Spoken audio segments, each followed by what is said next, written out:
अगर आप सप्लाई और डिमांड को सही से मास्टर कर लेते हैं, तो आप ट्रेडिंग से कहीं ज़्यादा पैसा कमा सकते हैं। इस कोर्स में मैं यही सब सिखाने वाला हूँ। लेकिन अगर आप सच में इसे सीखना चाहते हैं और सप्लाई और डिमांड को मास्टर करना चाहते हैं, तो इस वीडियो को स्किप मत करना। इस कोर्स में मैं आपको सिखाने वाला हूँ, सप्लाई और डिमांड क्या होता है, इसे क्यों ट्रेड करना चाहिए, कैसे ज़ोन को पहचानें और ड्रॉ करें, कब ट्रेड में एंट्री लेनी है, और अंत में मेरी खुद की सीक्रेट सप्लाई और डिमांड स्ट्रेटजी। सप्लाई और डिमांड क्या है? सीधी भाषा में कहें तो सप्लाई और डिमांड का मतलब है अग्रेसिव सेलिंग और बाइंग। जब हम ज्यादा वॉल्यूम और जोरदार मोमेंटम देखते हैं, तो इसका मतलब होता है कि बड़े प्लेयर्स यानी बड़े बैंक, फंड्स और इंस्टीट्यूशंस मार्केट में एंट्री ले रहे हैं। नीचे दिए गए कैंडलस्टिक चार्ट को देखिए। जैसे अगर आपको चार्ट पर मोटी बड़ी रेड कैंडल्स दिखती हैं, तो यह बताती हैं कि बहुत ज्यादा सेलिंग प्रेशर है। दूसरी तरफ हरे रंग के मोटे कैंडल्स दिखाते हैं कि स्ट्रॉन्ग बाइंग प्रेशर यानी तेज खरीदारी हो रही है। अगर चार्ट पर आपको ऐसे पतले पतले छोटे कैंडल्स दिखें, तो समझ जाइए कि वहां स्मार्ट मनी नहीं है, वो बस रिटेल ट्रेडर्स की छोटी एक्टिविटी है। क्यों करें सप्लाई और डिमांड पर ट्रेडिंग? मैं सप्लाई और डिमांड पर इसलिए ट्रेड करता हूं क्योंकि मुझे उन्हीं के साथ चलना है जिनके पास असली पैसा है, यानी बिग इंस्टीट्यूशंस और स्मार्ट मनी। हम रिटेल ट्रेडर्स मार्केट को खुद से मूव नहीं कर सकते, पर ये बड़े प्लेयर मिलियनों बिलियनों डॉलर के साथ खेलते हैं। अगर आपको पता चल जाए कि इंस्टीट्यूशनल बायर्स किसी खास लेवल पर एंटर कर रहे हैं, तो क्या आप नहीं खरीदेंगे? जरूर करेंगे। ये तो मानो फ्री मनी की तरह है। यही तो हमारी स्ट्रैटेजी है। हमें उस जोन को पहचानना है जहां से बिग प्लेयर एंट्री ले रहे हैं, यानी सप्लाई और डिमांड जोन। कैसे पहचानें सप्लाई और डिमांड जोन? स्टेप 1, कम से कम 3 मोमेंटम कैंडल्स ढूंढना। आपको चार्ट पर लगातार 3 या उससे ज्यादा ग्रीन या रेड कैंडल्स दिखनी चाहिए। ये दिखाती हैं कि मार्केट में एक जोरदार मूव आया है।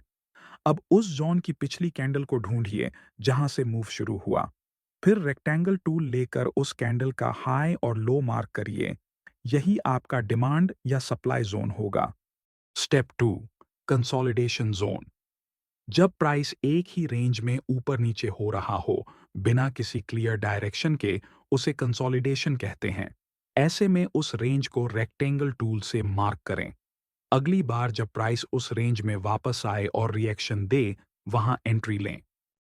Step 3, weak rejection Jones.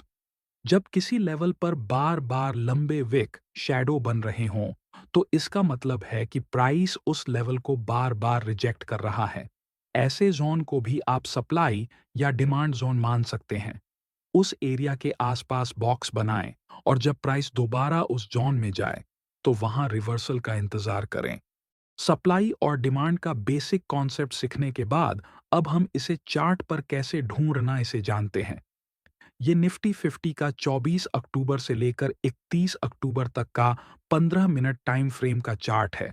यहाँ प्राइस 24,480 के लेवल पर फ्लैट ओपन होती है और फर्स्ट कैंडल को ही रिजेक्शन कैंडल बनाकर क्लोज कर देती है।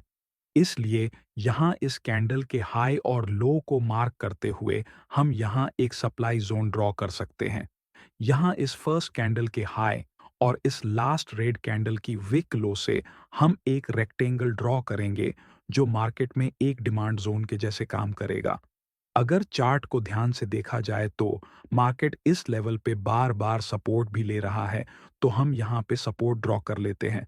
यहाँ हमने जो सपोर्ट एरिया ड्रॉ किया था, वो सपोर्ट एरिया पूरी तरह हमारे इस डिमांड जोन के अंदर बना है। इसी तरह ऊपर के साइड मार्केट में जहां से बार बार डाउन मूव आया है, अगर हम इस रेड कैंडल का हाई लो मार्क करते हुए रेजिस्टेंस एरिया ड्रॉ करते हैं, तो रेजिस्टेंस एरिया भी पूरी तरह सप्लाई जोन के अंदर बना है। अब आता है इस वीडियो का बेस्ट पार्ट। ऊपर रेजिस्टेंस एरिया के पास ये जो आप बुलिश कैंडल देख रहे हो, हाँ, हाँ भाई, ये वाली। इस कैंडल पर बहुत सारे लोगों ने बाय किया होगा कि अब तो ऊपर ब्रेकआउट कर ही देगा, ये सोचकर। लेकिन प्राइस ने अपने इस सप्लाई जोन को पूरी तरह कभी ब्रेक ही नहीं किया। पर ऊपर से सेलिंग प्रेशर होने की वजह से मार्केट वापस घूम गया और यहाँ जो हुआ है इसको ही फेक ब्रेकआउट बोलते हैं। थोड़ा हम और चार्ट का एनालिसिस करते हैं तो हमें दिखता है कि 29 अक्टूबर की क्लोजिंग भी हमारे ड्रॉ किए हुए सप्लाई जोन के अंदर ही होती है। फिर नेक्स्ट डे पर मार्केट ओपन होता है और कुछ देर बाद सप्लाई जोन को ऊपर के साइड ब्रेक करने का ट्राई करता है, पर रिजेक्ट होकर नीचे तेजी से गिर जाता है। अब आते हैं डिमांड जोन की तरफ। प्राइस ने इस लेवल से रिजेक्शन लिया और यहाँ पर एक बुलिश कैंडल बनाया, जिससे हमें ये सिग्नल मिला कि प्राइस रिवर्स हो रहा है। प्राइस कुछ कैंडल बना के ऊपर गया, फिर वहां से रिजेक्ट होकर नीचे आया और हमने जो सपोर्ट एरिया ड्रॉ किया था, उस एरिया में आकर सपोर्ट लेकर फिर से ऊपर चला गया। अगर आप चार्ट को ध्यान से देखें तो हमने जो सपोर्ट एरिया ड्रॉ किया है, उसमें प्राइस फिर से वापस आती है और फिर से इस लेवल पे बायर्स इंटरेस्टेड दिखते हैं और बाइंग करके प्राइस को ऊपर ले जाते हैं। अब आपको इतना सब कुछ देखने के बाद ये तो समझ आने लगा होगा कि प्राइस इन जोन्स के पास आकर कैसा रिएक्ट करती है। इन जोन्स के आसपास हमें कुछ चीजों का ध्यान रखना होगा, जिससे हम गलत एंट्री करने से बच जाएंगे। अगर हम ऊपर के लेवल की बात करें तो इन लेवल पर फेक ब्रेकआउट से बचना है, उसके बाद कैंडल क्लोजिंग का इंतजार करना है। और नीचे के लेवल की बात करें तो उस लेवल पर फेक ब्रेकडाउन को पहचानना है, साथ ही साथ कैंडल की क्लोजिंग पर भी ध्यान देना है। इन सारी चीजों को ध्यान में रखकर अगर हम किसी ट्रेड में एंट्री करते हैं तो बार बार हमारा स्टॉप लॉस हिट होने से बच जाएगा। इस वीडियो में हमने बेसिक ऑफ सप्लाई और डिमांड जोन के बारे में सीखा है। जल्द ही हम इस वीडियो का पार्ट 2 लाएंगे। उस वीडियो में सप्लाई और डिमांड के और भी की पॉइंट्स को हम समझेंगे। धन्यवाद। नो ओवर ट्रेडर, सीखो सोच के साथ ट्रेडिंग करना।